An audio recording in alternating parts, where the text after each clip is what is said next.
Last Pint Productions presents the New Way podcast. The New Way contains adult content, but since this is one of our special edition short episodes, we don't have time to record one of our comedic adult content warning masterpieces. I mean, we could have, in about the same amount of time it took to tell you we wouldn't, but we didn't. So there. Listener discretion is advised.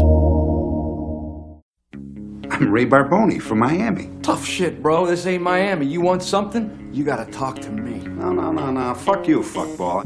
My name is Harris K. Telemacher. I live in Los Angeles and I've had 7 heart attacks. All imagined. Yeah, Jake, it's Chinatown. The stars at night are big and bright. Deep in the heart of Texas. Everybody wants to be naked and famous. Everybody wants to be just like me. I'm naked. Will you help teach me about this? What is it? A new way? Hello and welcome to another special edition of the New Way podcast, where we break down pop culture so you don't have to, and we do it a little bit faster than we normally do. I'm in the driver's seat. Here to my left is Ben Wilson. I'm here too. And Nick Santacroce to my Skype. Ben has seen parts of a few good men. Damn it. Almost got it out. That one. Damn, that was a good one. I can't even fault you for it. That was a good one. Yes. You gotta get that drop. I'll send you the time code. You do that. This is a special edition of the New Way podcast. That means this episode is shorter than normal and half the amount of dick jokes, so you can let your parents listen to just half of it. Is that the official? Is that the official tagline of our? Don't let that deter Sometimes it's going to be half something else. I didn't have enough time to come up with a good one for tonight. Today we are doing an on location spotlight, where we spotlight a different city, state, region. Maybe we might go to space at some point. We don't know, but a location that's used frequently in movies. And this week's is a doozy. Is it Dover, Delaware? That's right, Dover. So let's talk about all the great movies. No, it Home is of tax-free shopping. As Nick Santacroce says it, Washington D.C. And that's because Nick is from Little Washington, Baltimore. So, hey, really quick before we get into this, They call it the Greater Maryland, Washington area. one of my favorite memories is I when I was a freshman in college, I drove 14 hours to Washington D.C. to see Dream Theater play at the 930 Club. At the 930 Club in Washington D.C. And so they come out and they just rage on the first song or whatever. And the lead singer comes out and he goes, "Baltimore, it's great to be back." And Mike Portnoy, who's the drummer, comes up and goes, "And DC, it's good to see you too." And That's amazing. And James, the singer, is like, I'm Canadian. I have no idea where the fuck I am anyway, so it doesn't really matter. How far exactly is DC from Baltimore, Nick? 30 nautical miles? 30 miles? It's like an hour drive. Okay, so that's not bad. Yeah, it's like going to Miami or Lauderdale from here. It would be the difference between Lauderdale and Palm Beach. All right. So Washington, D.C., very political town. That's not a lot of people know. Not a lot of people out there know this. You are killing it. You are really off to a hot start on this. I did my research, and apparently that's where the politics happens. Wow. Washington, D.C. I did not know that. There's a place. It's a White House. It's the White House, the most famous one. And that's where and there are certain kinds of monuments around. Maybe the monument. There's one that looks like a giant dick, and that's called the Great Dick Monument, of course. Matt, we got to keep moving. Keep this moving. Sorry, we don't have time for those dick jokes. Come on, Nick. For once, we're probably going to need some filler this episode, so I'm going to just kind of drag this one out as much as we can.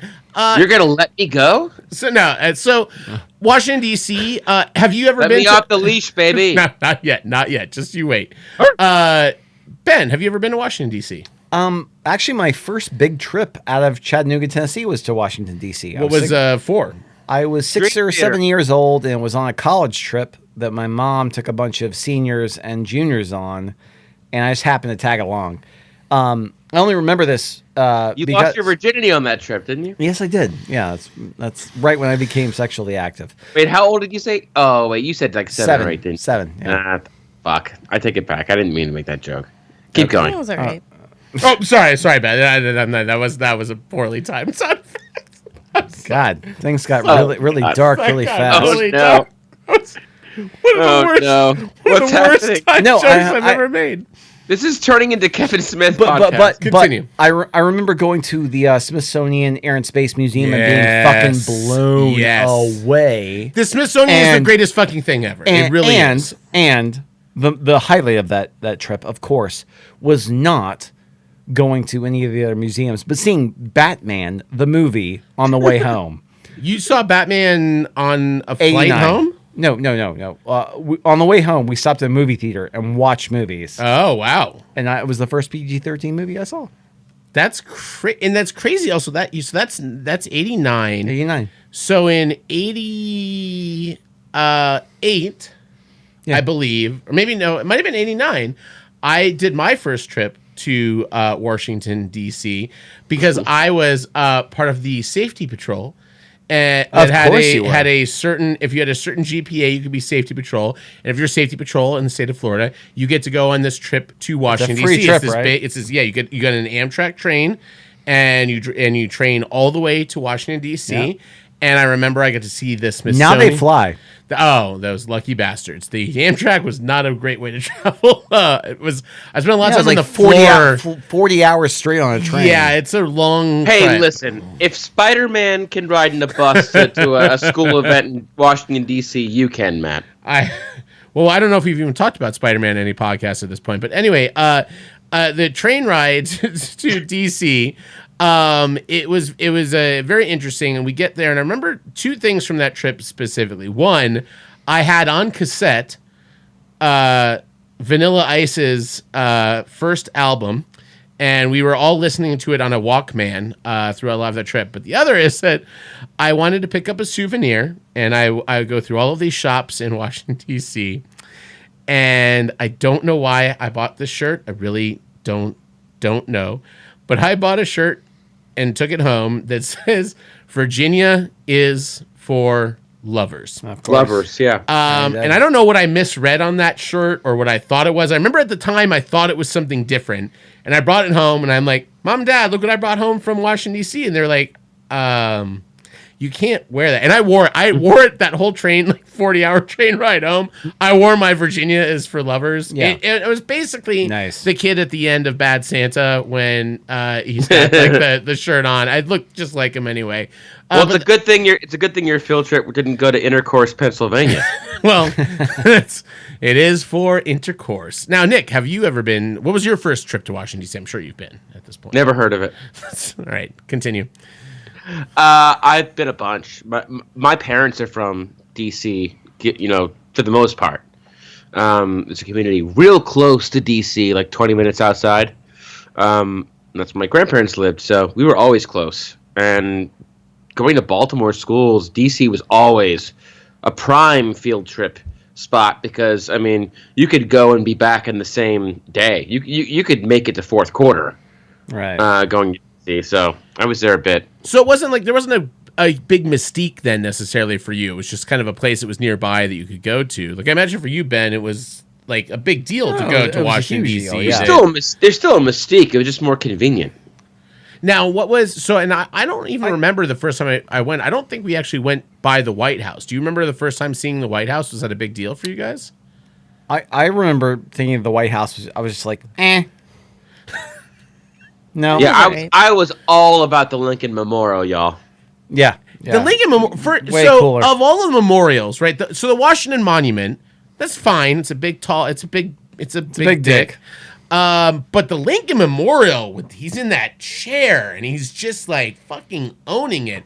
That's the place, right? Yeah. Like that's the memorial. Yeah. I have it on good information that a friend of a friend on prom night sat on Abraham Lincoln's lap and urinated off of it. And it actually was the reason why they prompted 24-hour security. Wow. Yeah. Interesting. I only got the first part of Abraham, and then moved into Spider-Ham, and then I thought about Spider-Ham Lincoln, and I wrote a whole movie, and it's coming out next fall. But let's who assassinated Spider-Ham? Before we move into the movie thing, do you actually want to hear? Do you want me to bring it back down to a ground level for a second and tell you? Is this a funny story or a sad story? It's a really sad story. Oh. Well, it's not a sad story. It's actually a really interesting story. Okay. So, 2 years after I went to Washington, D.C. for the first time, I went to the grand opening of the Holocaust Museum. Have you been there? I have. I went to. I actually have a story about going to the Holocaust Museum. Nick, why are you laughing? For the Holocaust Museum. Okay. I went there opening weekend too, and I signed the guest book directly under Steven Spielberg. My name is underneath Steven Spielberg's sign-in. Do you remember how you got like a paper tab that weekend that had somebody's name and their date and everything like that on it? That it was a big thing. Like it was like, this is one of these people that died. Okay, so after we went through this tour or whatever, which was I was 9 years old, and it absolutely destroyed me. We went to this hall, and there was a Holocaust survivor that was speaking, and she spoke for about an hour, and she talked about her experiences or whatever. And at one point, I just noticed that her last name was the same as the last name that was on my ticket. And I said, I'm 9 years old.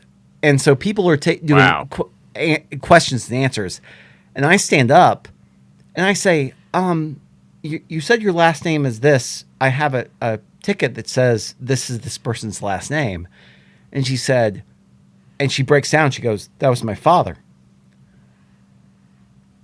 The realization of the Holocaust hit me at 9 years old right then. Like the entire weight of all of that hit me right then. Yeah, that museum is. It has to be in D.C. It has to be there. Yeah, it has to be in our nation's capital, and you got to think about how many kids since then have had that field trip and maybe not had an experience as one out of 6 million. I got to talk to the 1 out of 6 million. The fact that I got that chance. I mean, and everyone was like there was an audible gasp when she was like, "That's my father." And I walked down and I handed her. She was like, "Yeah, that's my dad." And none of us are Jewish to even kind of describe what that the experience of going through that museum is like. It's unreal. It was when I was a freshman it's weird because I was actually going to talk about this trip. I hadn't planned on talking about the museum. Yeah. So when I was a freshman at Ohio State, we had this bus trip. It was like organized by like the freshman dorm commission or whatever, and they're like, it goes to Washington D.C. So my good friend Jill Freshwater and I went, and our main thing was we wanted to. My buddy Rick Bedoya, Dr. Rick Bedoya, who has called in on the podcast before, was going to school at Georgetown, living in the house across the street from the Exorcist house, which we're going to talk about in a little bit on this podcast. Okay. Because that is in Washington, D.C. Yes. We went, and the Holocaust Museum was the first stop on that, like, their tour. And then we asked them, like, can we just go? I've got a friend, and he wants to take us to, like, a Georgetown basketball game, and we're going to go out and get food and stuff. And the only thing we wanted to go to that everyone was going to was to the Holocaust Museum, which was just a fucking sobering experience. And if you're a fucking asshole that does not believe that the Holocaust happened, honestly, I really hope you don't listen to this show. And if you know someone that doesn't believe it happens, send them to the museum and let them learn a little bit about what happened in a country's history. That's a terrible, terrible moment. It was crazy, and then it's crazy that we have to question that anybody would deny that, and that's sort of at this point, and that's a sort of a strange thing for me as well that I didn't until very recently really understand that there were people that did not believe that do not believe that this is a thing that happened or exists, which is crazy. It is an amazing museum, which is even scarier. Washington, D.C. has an amazing array of places you can visit, and we're going to talk about some of the places that have existed on film, and they're iconic in film. But of all of the places you can go to in Washington, D.C., the Holocaust Museum is a moment you need to experience for yourself and do it. And Ben, thank you for. I know it sucks to bring down things a little bit. No, on here, but it's a really important thing, and I'm glad you brought it up. Like honestly, like it was one of the reasons why I was so involved with like CISV, like nonprofit organizations growing up, and like being like, hey guys, we're all the same. Don't fuck this up, you know? Yeah. Kind of, organizations, basically. So it's kind of amazing all three of us have had a very visceral experience in this. I thought it'll just be a bunch of like Smithsonian stories, but I saw Sean Connery in the Women's Museum in D.C. I'm sure you did. I did. It was the weekend of the Kennedy Center Honors that he was getting an award, and I was there in D.C. I'm sure on a field trip. These women are far more dressed than I prefer. Yeah, this is the weirdest joke set up. I know it's not. It's not. But it a joke not. set up. I saw Sean Connery at the Women's Awareness Center. I didn't say awareness. It was female artists populated the works of the museum, and they were open sooner than the Smithsonian because we had made really good time, and so we, by chance, stopped in this museum, allowed the class to come in for free, ahead of operating hours, and Sean Connery was there. I remember. Awesome. Can you believe that they can paint these things with a vagina?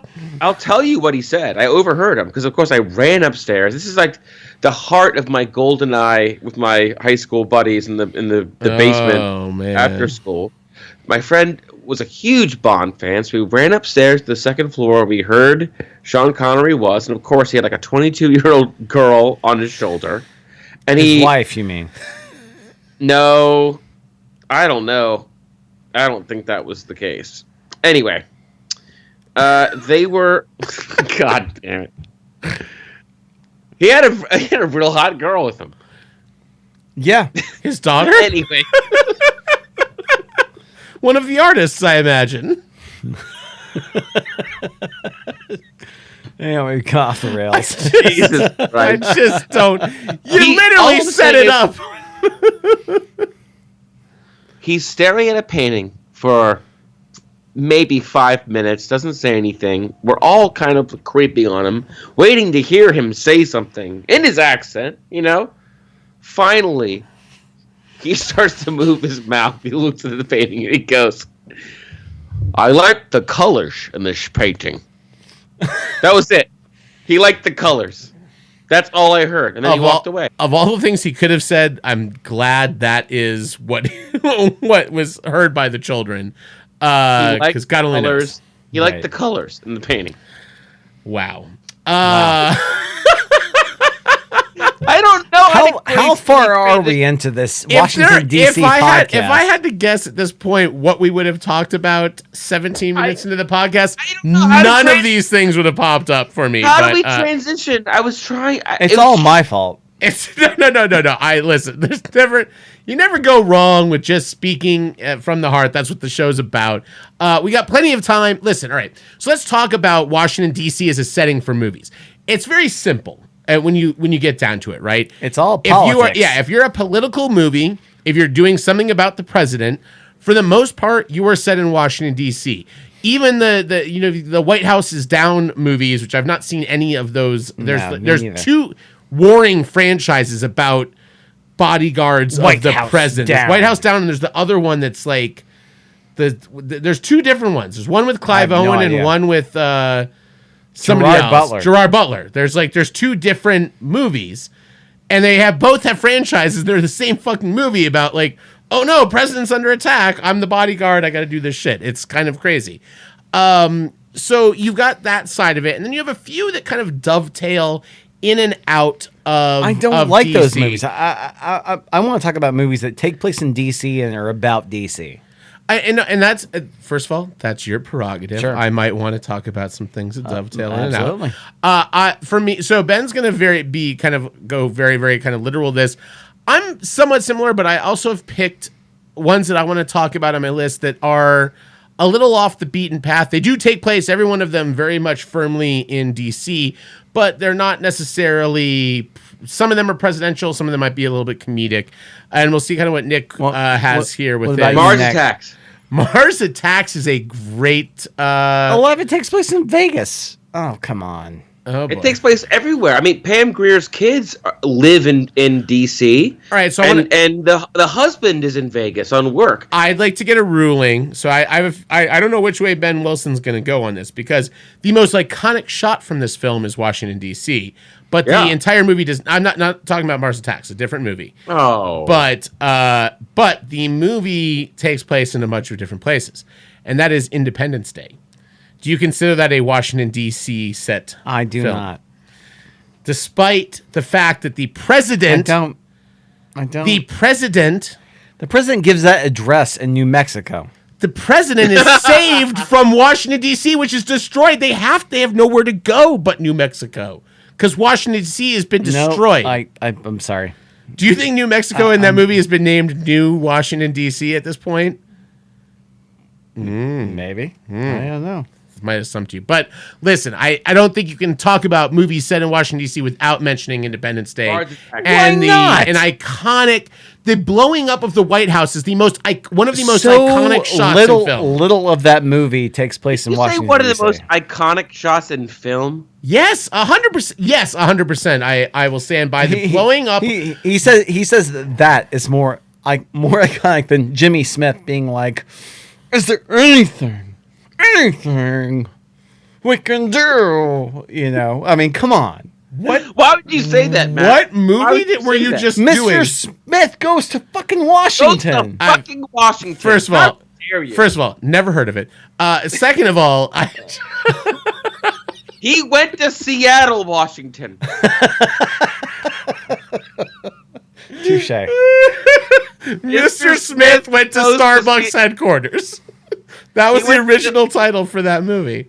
He went to a fish mongrel. First of all, if you're, I can understand you arguing that Independence Day is not a Washington, D.C. movie, but if you're going to argue against the iconicness of the White House blowing up in that movie, that is in the top 50 most iconic film scenes of all time. Okay, really? Don't agree. Well, I'm going to show your scene from Mr. Smith Goes to Seattle, Washington, and I'm going to show you Independence Day to the mass public, and you let me know which one they recognize and are familiar with. And we'll see what happens then. Okay. But, so yes, Washington, D.C. is most often political intrigue, but not always. And I want to talk about a couple of movies that do play on the idea of Washington, D.C., but aren't necessarily about... they're not about... I have a great one. Specific politics. So what's your... Yeah, go ahead and put your one out. One of my favorite D.C. movies is Being There. That's a very Which is good one of my pick. favorite movies of all time. Obviously. Nick, what are you laughing about? I fumbled up the intro to toss that one over to you. So I understand. And Nick is going to just laugh and laugh at me for it because, yeah. So anyways, Continue. Being There, which was directed by Hal Ashby and stars Peter Sellers, is basically the story of a simpleton that kind of rises to power through no means whatever necessary. They are empowered by the people around them. Mm-hmm. The idea is... there's multiple ideas in the movie, but whether it's an idea that purity is a great thing or that people are corruptible, but it always goes back down to that last shot, which is where he walks across water. And it's sort of also a little bit, there's a little bit of what eventually the DNA of Forrest Gump would be exactly. coming out of that movie. And honestly, Forrest Gump is the spiritual successor to that film. But the crazy thing is that at the end of the movie, there are senators who were talking about like, oh, he might run for president. He might do all these other things or whatever. And he just walks off and starts walking over water. and he's the simpleton. And I really think that they were trying to make a pretty acute statement about Washington politics, about it being just completely nebulous and awful, and you could there was no reason for people to get ahead. Basically, like there was no good reason for people to get ahead. So you're saying people were disillusioned in the 70s Yes. with politics, and it's not a new In thing 79, that's happening yes, right now. yes, pretty much.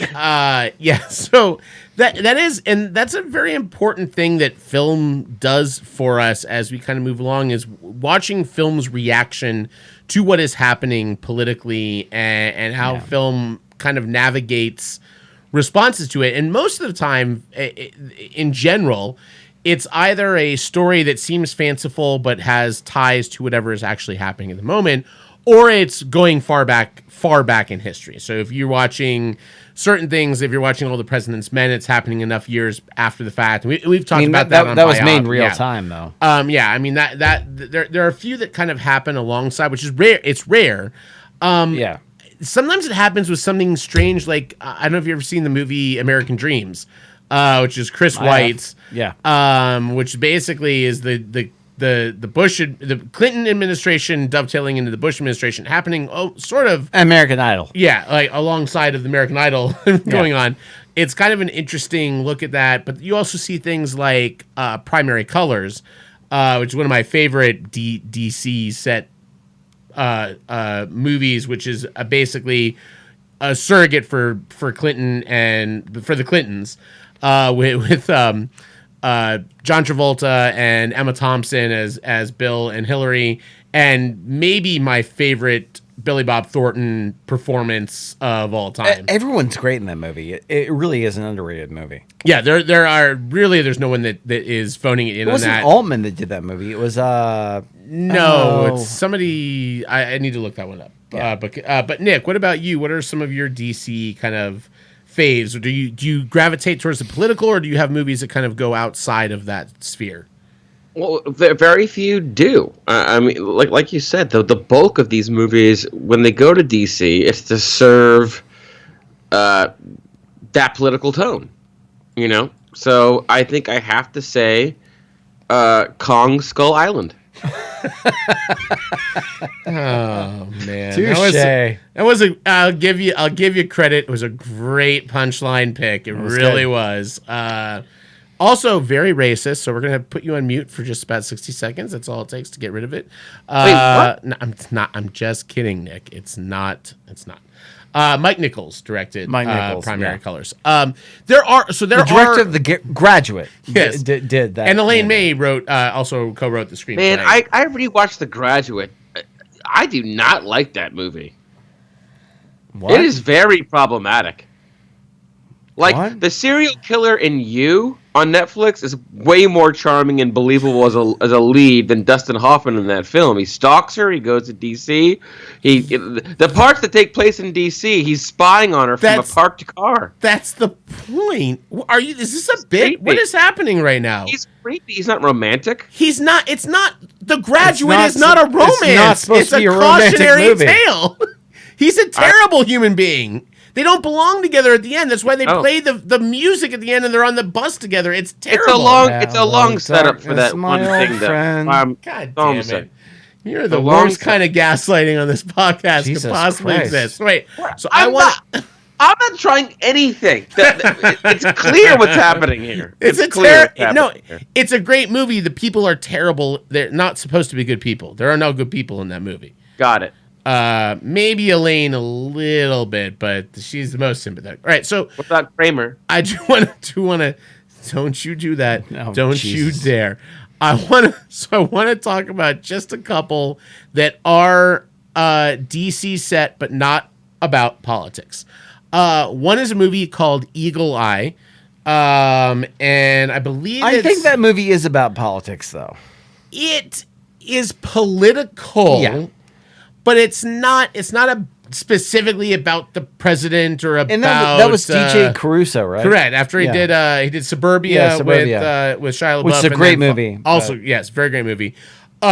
Eagle Eye's great because it's a great conceit of this other world. I love Michelle Monaghan, so yeah. I mean, There's some really fun moments. Basically, a guy his world's being hijacked. He doesn't know how or why, and there's this voice that's speaking to him that's telling him he's got to do all of these things or bad things going to happen. The voice is actually Julianne Moore, who went uncredited for it, Yeah. but it's a great mystery that takes place in DC. So I do like that, and it has political overtones, but it's not specifically Manchurian Candidate politics. overtones. I'm also a fan of Enemy of the State, which we've talked about in the podcast before, which is kind of a remake or update of the conversation a little bit, but it involves a lot of DC spy techniques.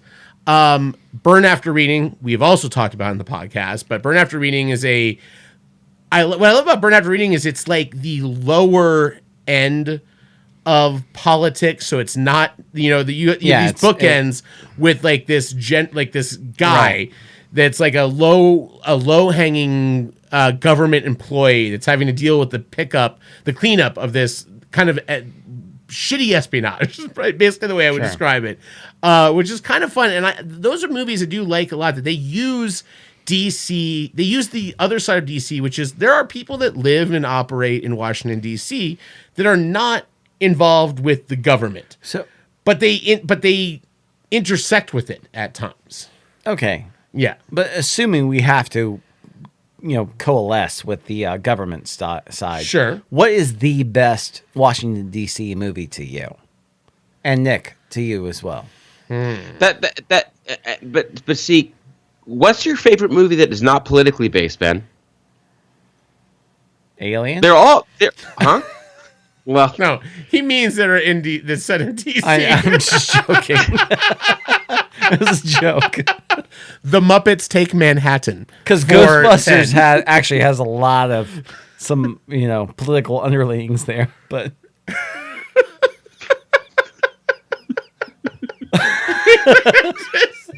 I can't. I just can't. It's true though. My favorite DC movie is about a president. Batman versus Superman. Just stop. It is about a president, a fictional president, and it is the movie Dave by Ivan Reitman. Nice. Starring Kevin Kline and Sigourney Weaver. Yeah. And Charles Grodin as his friend, and Ben Kingsley as the vice president with a brief cameo scene.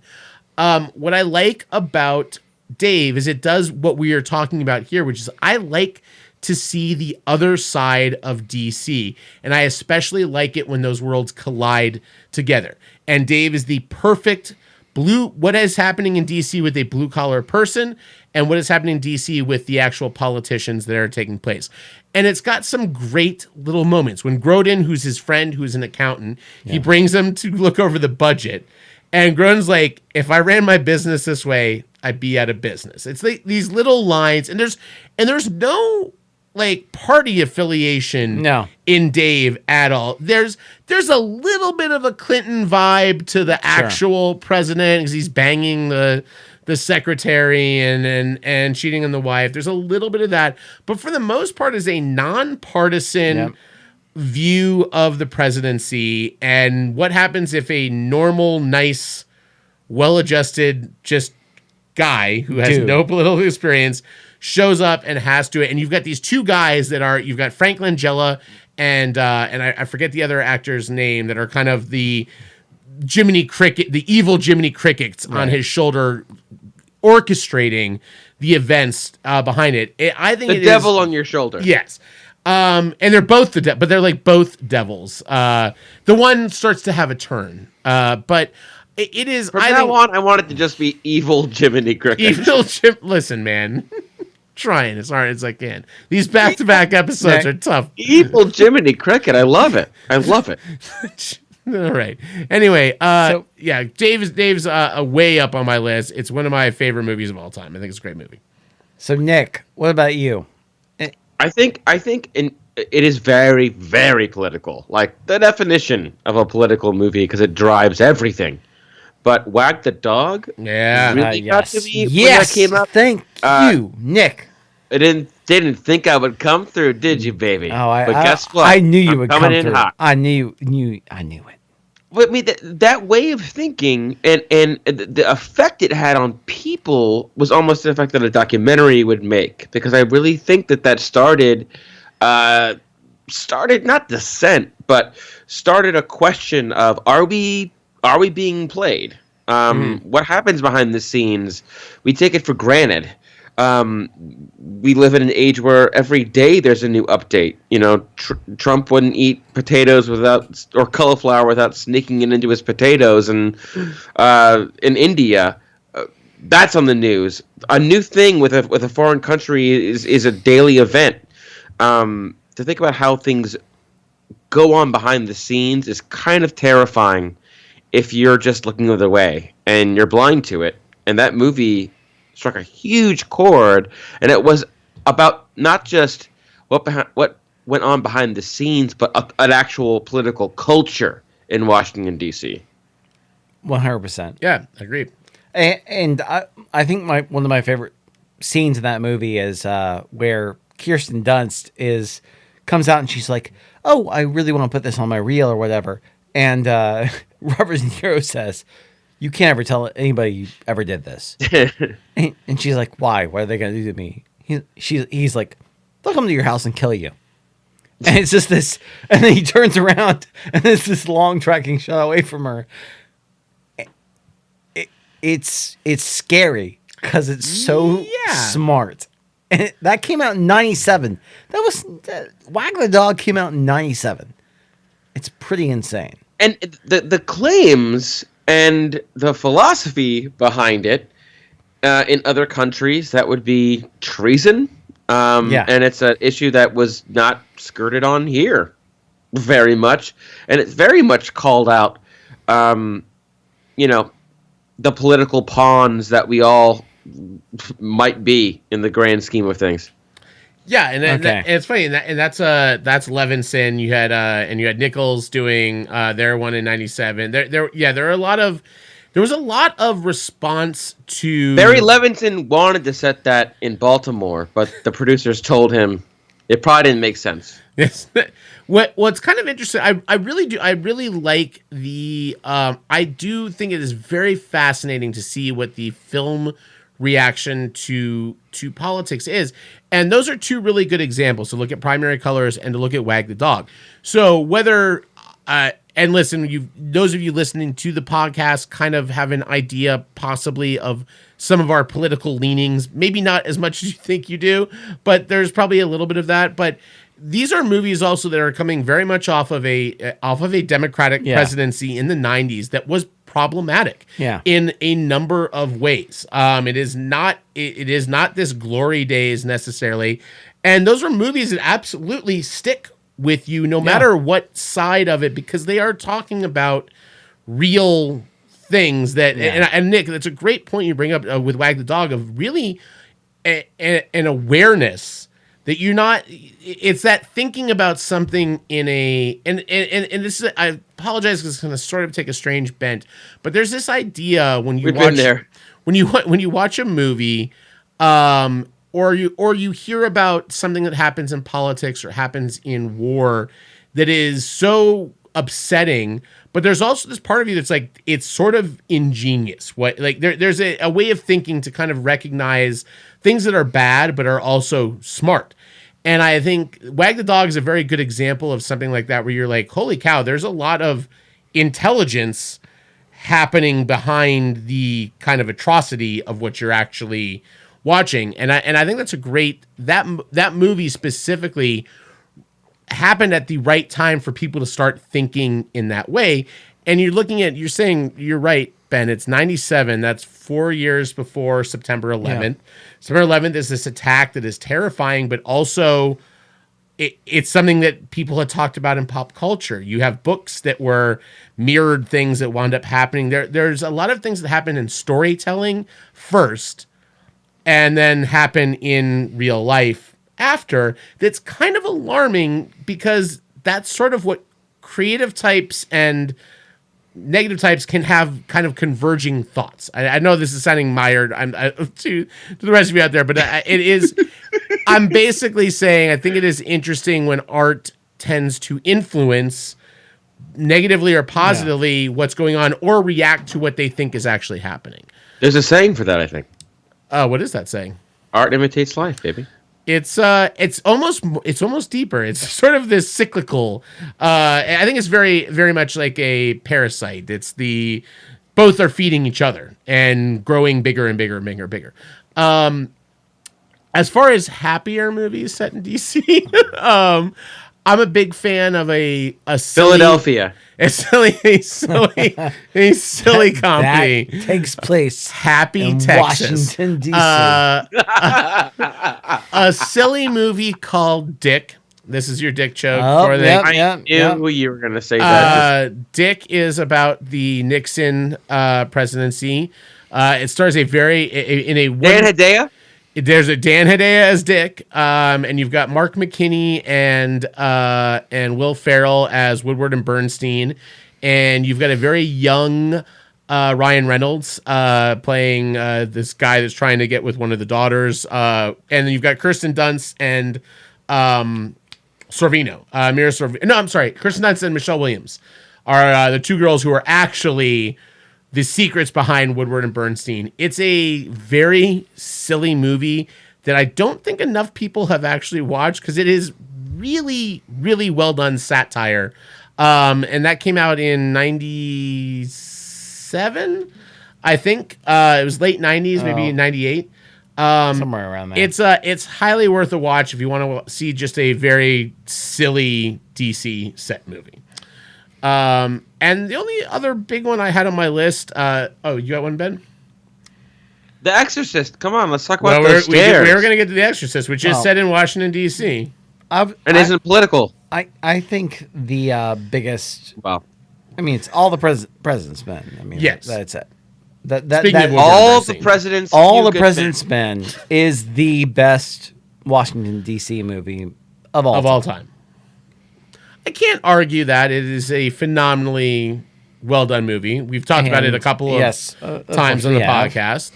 I don't. Nick, do you disagree? No, I won't disagree. I haven't seen it, but I won't. I knew that was waiting for that one.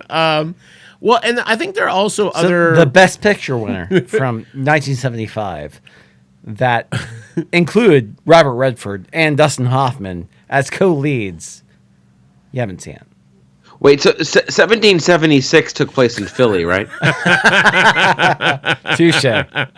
That's a great DC movie. No, there are two properties I want to talk about before we head out of this podcast that are both set in DC by the same creator. Oddly enough, we're not going to air this podcast, are we? Yes. Some people would like to hear this podcast. Ooh. Some. Can we password protect it? The password is Washington D.C. or Philly, for short. So the two I kind of want to get into here are very political shows, but not necessarily. Well, one dovetails in the presidency, but not Exorcist. Not the Exorcist. The Exorcist takes place in Georgetown. It is shot in parts of it were shot in Georgetown. There's not much more you can say about it.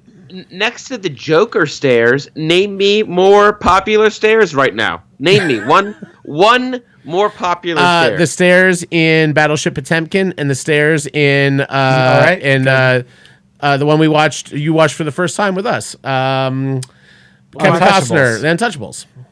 That's not a more. You don't pose for Instagram influencer selfies there. You might. Ben does.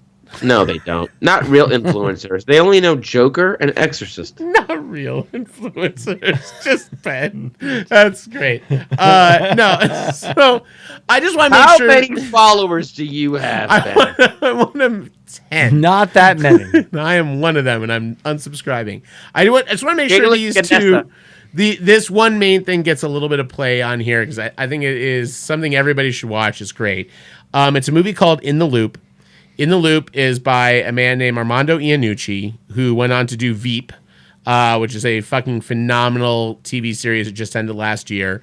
He originally came from a show called The Thick of It, which was basically Veep, but in the British Parliament. And it's all it was is just a documentary style. Yeah, fuckity pie.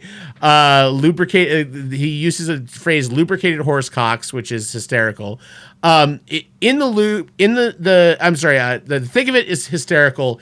In the Loop is hysterical, and Veep are hysterical. And what I love is that he literally, this is a guy who's lived in England his entire life. He does the thick of it.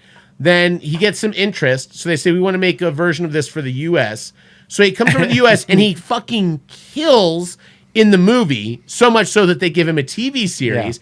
And then he kills in the TV series. And I think that's kind of, if that does not speak to the fact that every nation is going through weird and terrible shit politically, that's it. This guy came over and does Veep, and we're like, yeah, this is so eerily correct and accurate. Yep. I recommend, if you liked Veep, please go and pick up In the Loop.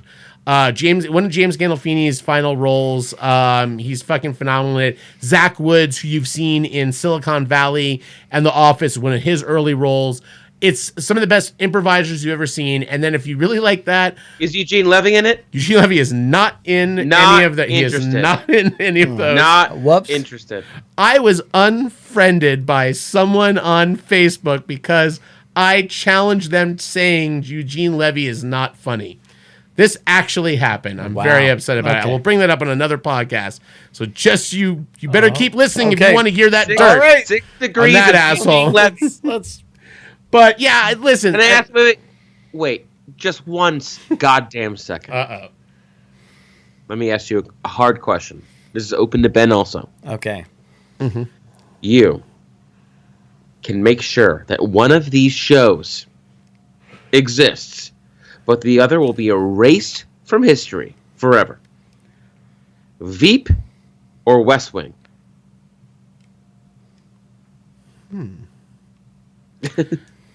That's tough. I think Ben will go West Wing, and I think you'll go Veep.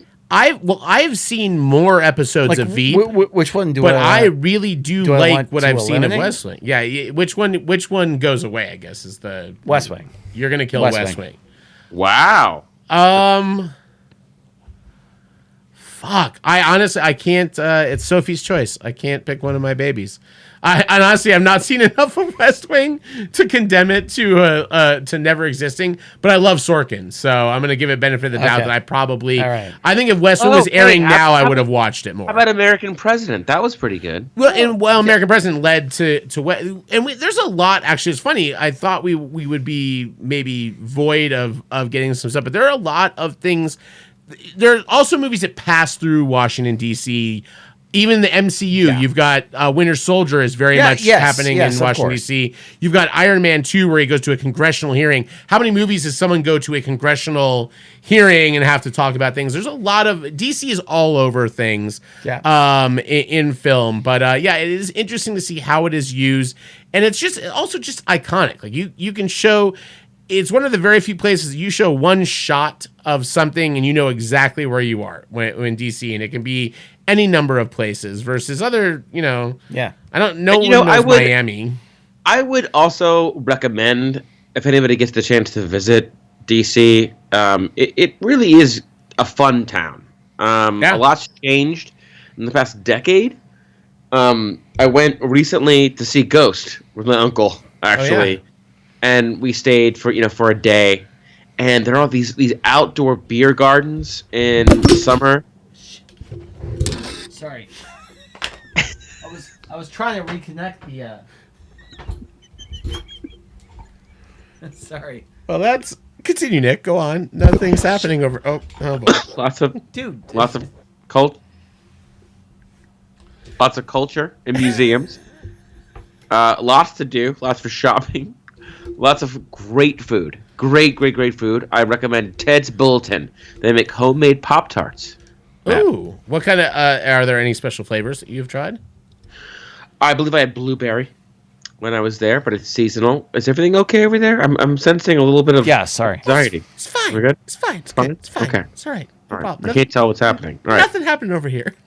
DC is lovely, and you know what though? I've never been there with the cherry blossoms in season, so that's actually still a bucket list thing for me. I might do that. I'll be in the area in March, so maybe I'll check out DC. Oh, imagine that! We might have Nick Santacroce back in the studio. Live from Washington D.C. Well, after DC, I do have plans to maybe I'll grace you with my presence. I don't know yet. I'm still deciding. Or this episode's airing at a time we don't even really know. So once again, we get ourselves into a little bit of trouble with the new way. I got cut off. This is Kevin Smith territory. I think it's slightly better, but close. We do want to thank you for listening to. Listen, let's just think back on this episode. Oh, Lordy. Okay. What? We've covered everything but Washington D.C. I think this episode was just fine. I think it was fine. Listen, we didn't get to the Butler. We didn't get to the Post. Oh. We didn't get to Die Hard 2. But I think we covered... and also Live Free or Die Hard. Live Free or Die Hard is the Okay. returns to the scene of the crime. Maybe we'll have to... Maybe we've just realized that we've scratched the surface with Washington, D.C., and we're going to have to come back to it. But it's going to be a long time before we come back here because I don't think we're prepared for it. But we do want to thank you for visiting Washington, D.C. with us. At least this time we didn't piss off anyone that lives in Washington, D.C. that should have been on the podcast. Just wait. So we have that going for us. Thank you so much for listening to the New Wave Podcast. And we'll be back with a new episode for you soon. Cheers. Cheers. Go Washington, D.C. Badgers. Damn it. Bye.